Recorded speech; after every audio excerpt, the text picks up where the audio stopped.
Hi, this is Kevin Thomas with the At Home Film Festival. Before I talk about this week's theme, I just had a really good question. I'd love your comments down below. If the KKK could wear that hood and mask on their hate sprees, why can't they wear a mask to the grocery store or Costco? Just questioning, want to know. So that is my theme of the week, masks. And why don't we then start with the KKK and the movie The Klansman. I was going to do the really good films Mississippi Burning or Django Unchained or even Blazing Saddles.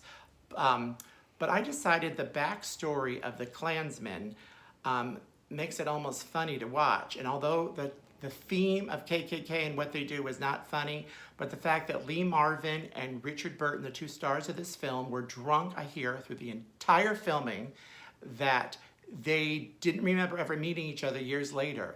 I also hear that Richard Burton had to mostly be seated while acting because he couldn't really stand up steadily or even walk well. So they had to direct him while sitting in a chair.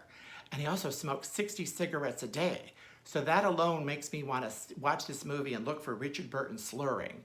But when I'm done with that, let's move to quality. I really enjoy the Phantom of the Opera story, which I've seen for years, even way back to the silent film. But the one I'm choosing to screen is the Angeloid Web musical, which kind of introduced us to Gerard Butler, who's sexy guy, so of course it's a shame half of his face is covered in a mask. And yes, he's not the greatest singer, but he was credible. But what really made this a movie to watch is we were introduced to Emmy Rossum, who we mostly know from TV Shame nowadays, but she was beautiful, vibrant, and boy, could she sing. The minute she did her first number, I was won over. I was captivated and enthralled in everything she had to do. There she is, beautiful young thing. And look, Patrick Wilson, he's a Broadway star that made, I don't know if it's his film debut, but made an impression, and he's gone on to make a lot of other good movies. So if you want to keep up with your Phantom of the Operas, this is one I would strongly suggest watching. And to represent the horror film genre, because horror films are covered with masks. We got all these Halloweens, we got Friday the 13th, we got Screams. I'm using Halloween H2O to represent the horror films because this movie, I thought, took the formula and the genre and kind of reinvented itself. So Jamie Lee Curtis now is a principal 20 years later, and she learns a secret connection she has with killer Michael Myers. This film also sports a performance from LL Cool J, introduces us to a young Michelle Williams, who went on to acclaim later, and her mother, Jamie Lee Curtis's Janet Leigh from Psycho. She makes a fun little cameo in this. But I also want to point out that this movie reminds me how good it was, and the recent Halloween I am not a fan of. Because that film decided, the recent Halloween, that it's going to be the official sequel to the original Halloween, making all these other Halloweens obsolete. So in the more recent one, Jamie had a daughter and was never a principal. Instead, like what happened to her son? It's kind of like in Dallas when they brought back Patrick Duffy because there was it was all a dream. That made that so stupid. So I don't like the recent Halloween. I'm going for the classics, and you come with me, okay? Speaking of classics, this isn't quite one, but if you're gay and like a horror movie and Halloween and masked people, why don't you watch Hellbent? I see this every year on Here TV, a great source for gay media.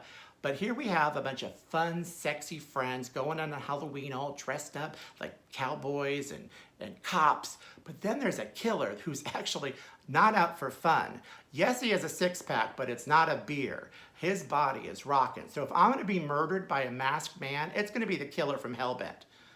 By the way, if he's real and hears this, I'm just kidding. This is just for fun. So please don't come over and try to kill me, okay? Kill me with love and kindness, but not with your weapons. So action lovers will probably embrace Point Break, the original with Patrick Swayze and Keanu Reeves. So this movie, if you remember, that it is masked because they play bank robbers that dress like masked presidents to go rob banks.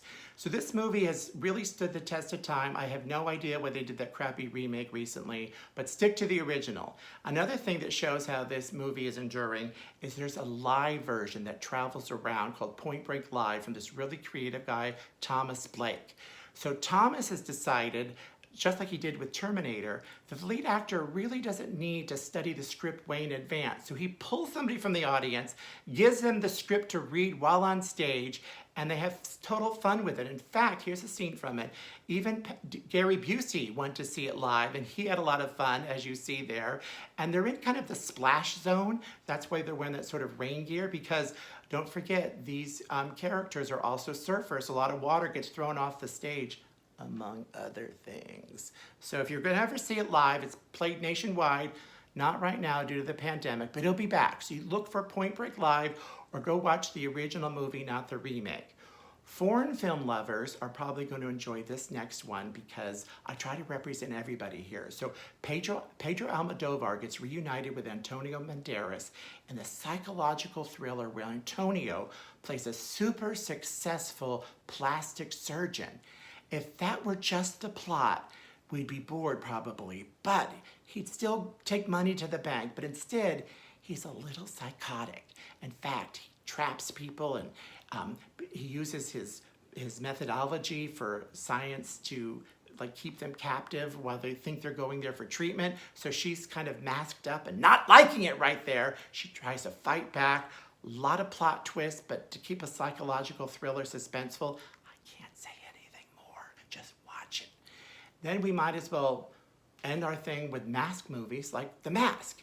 Everybody knows this movie because it was Jim Carrey's breakthrough film. I mean, he made 3 or 4 right in a row that were super popular. You already know the plot. You know it's super funny. He won acclaim. It made a lot of money. But the thing you're probably not going to remember from his Mask is it was the film debut of Cameron Diaz. That's right. Our favorite Cameron Diaz, super funny, sexy lady, made her film debut in The Mask.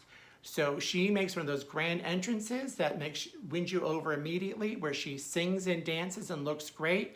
So if you forgot Cameron Diaz's roots, not in her hair, but in her acting, you should check out The Mask for her. And speaking of Mask, Cher made a movie called Mask. This really doesn't have a mask. It's more of people that are deformed from certain ailments. And this kind of on the list represents The Elephant Man and Julia Roberts' Wonder, where Cher had a son who kids at school made fun of him saying, "What's that mask you're wearing?" But it's really his skin. Great acclaim for this movie. Cher won the Cannes Film Festival Award, very prestigious. But when it came time to the Oscars, she was ignored. That's right. So Cher fought back, and when she was asked to present an award, she dressed like this. She then said, "Here we go, Cher. If you want to be taken as a serious actress, dress like a serious actress." So that's our list of the week. Let me know what you think in comments below. Can't wait to see you next week. In the meantime, mask up. Thank you.